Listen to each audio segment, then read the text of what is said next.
Hey everybody, Lien Oktibbeha, multiple New York Times best-selling author, but even more importantly, a broke kid who found real estate over 22 years ago and became a millionaire in my 20s because of it, and I've gone on to teach hundreds of thousands of people to do the same thing. I have a place on this page for your name and email address for two really important reasons. One, I've created the best training I've ever put together in my life to show anyone how to take advantage of this down market and put money in your pocket. I don't care if you're broke and in debt and never thought about real estate, or you're an investor that wants to go the next level. You need to put your name and email address and be ready to be blown away. Secondly, just for entering your name and email address and watching my training videos, one of you is going to win one of my investment properties. $65,000 is what Zillow says it's worth. It's rehabbed and rented for $750 a month. Somebody's going to get the keys. No catch, no strings, no kidding. And lastly, I produced a video that shows my life, well, if I didn't do something different, if I didn't take action with real estate. I'd like to show you that right now. But at any time, put your name and email address, and I'll see you on the other side.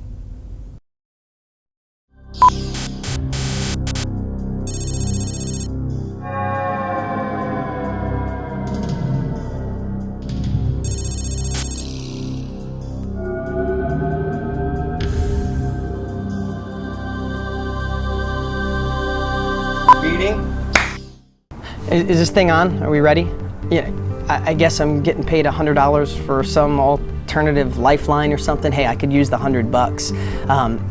You know, they want me to tell my story real fast. I mean, it starts pretty much in 7th grade. I was in, special reading. Mrs. Thompson, she used to call me dumb pretty much every day, but they weren't so smart back then on dyslexia, and she thought I was dumb. Maybe I was, I don't know. But, in the early 90s, I think I had a shot to really do something different and maybe not be a mechanic. Not that being a mechanic's bad.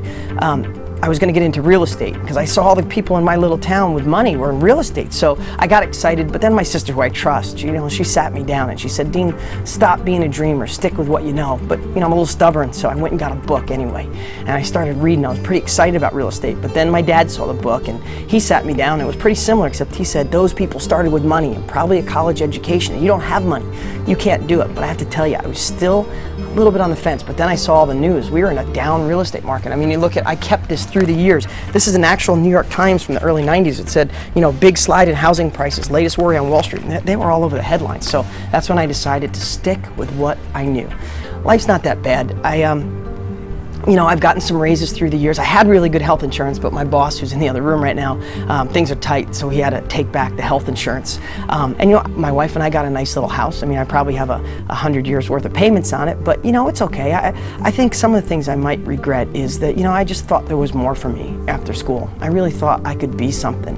And, I hate the stress and worry about the bills. There's never enough, and me and my wife fight about it. And, a couple even deeper things is I have 2 little kids, a 4 and a 2-year-old, and I hope I could figure out a way to get them to college. I know I'm not going to have the money, and the other thing too is my parents. Like, neither one of them saved up money for retirement, and they're really struggling. And I always wish I had that extra money to get them going.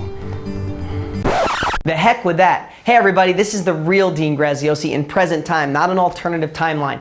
Everything I said in that video was true. I was in special ed, I was broke. My family tried to tell me not to do anything different, to play it safe. And it was the worst real estate market in a long time in the late 80s, early 90s.